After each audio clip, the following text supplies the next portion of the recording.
ওরে মা বলছে জায়গাটা মা বাবা সন্তানেও দেখে না, এমন মরণ মালা তুমি কাউকে দিও না। বন্ধুরা, যে ভিডিওটি দেখতে পাচ্ছেন এটি চট্টগ্রামের এক অসাধারণ প্রাকৃতিক সৌন্দর্যে ঘেরা স্থান। এই স্থানটি অনেকেরই অপরিচিত। এটি হচ্ছে চট্টগ্রাম ফতেহাবাদের ঠান্ডাছড়ি। শহরের খুব কাছেই লুকানো এই শান্ত নির্মল এক জায়গা। চলুন ঘুরে দেখি ঠান্ডাছড়ির পাহাড়ের রাজ্য।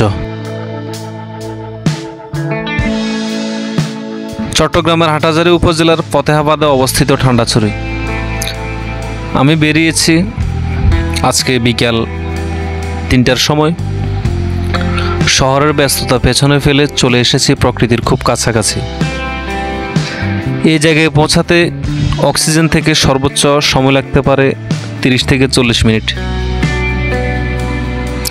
এবং দূরত্ব হচ্ছে সর্বোচ্চ 10 কিলোমিটার।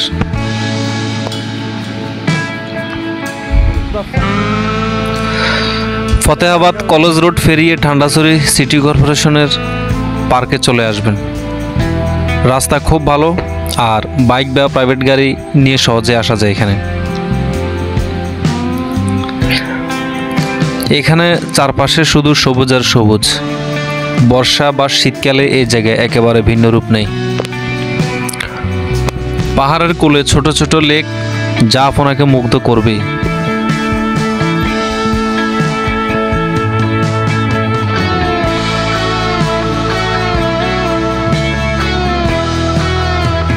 চট্টগ্রাম সিটি কর্পোরেশন এই জায়গাটিকে আরও সুন্দর করতে উদ্যোগ নিয়েছে।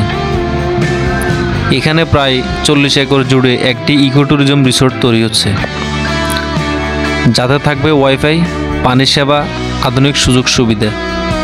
খুব শীঘ্রই এটি হবে একটি আধুনিক পিকনিক স্পট।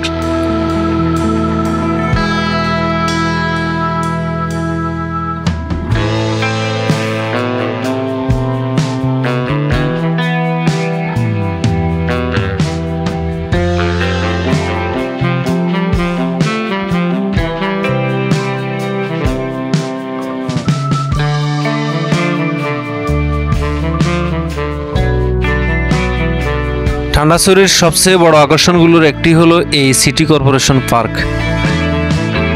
সকাল 6টা থেকে সন্ধ্যা 7টা পর্যন্ত পার্কটি সবার জন্য উন্মুক্ত থাকে। এখানে পরিবার নিয়ে আসার জন্য সুন্দর জায়গা আছে, বসার, হাঁটার, এমনকি শিশুদের খেলার সুযোগও রয়েছে। এমন সবুজে ঘেরা জায়গা যেখানে শহরের কোলাহল নেই, শুধু পাখির ডাক আর হাওয়ার শব্দ। সত্যিই মনে হয় প্রকৃতির কোলে এসে দাঁড়িয়েছি। যদি একদিনের জন্য আপনি প্রাকৃতিক পরিবেশে বিশ্রাম নিতে চান, তাহলে ঠান্ডাছড়ি হতে পারে আপনার পরবর্তী গন্তব্য। সহজ যাতায়াত, চমৎকার দৃশ্য আর নির্মল পরিবেশ সব মিলিয়ে এ যেন চট্টগ্রামের এক শান্ত স্বর্গ। তো বন্ধুরা, কেমন লাগলো ঠান্ডাছড়ির এই ছোট্ট সফর? প্রকৃতিকে ভালোবাসলে, শান্ত পরিবেশ খুঁজলে এই জায়গা আপনার জন্য একদম পারফেক্ট। আসার সময় পরিবেশ পরিষ্কার রাখবেন। প্রকৃতিকে ভালোবাসা মানে দেশকে ভালোবাসা। ভিডিও ভালো লাগলে প্লিজ একটা লাইক দিন, আপনার মতামত কমেন্টে জানাবেন। আর এমন আরও ভ্রমণ কন্টেন্ট পেতে চ্যানেলটি সাবস্ক্রাইব করতে ভুলবেন না।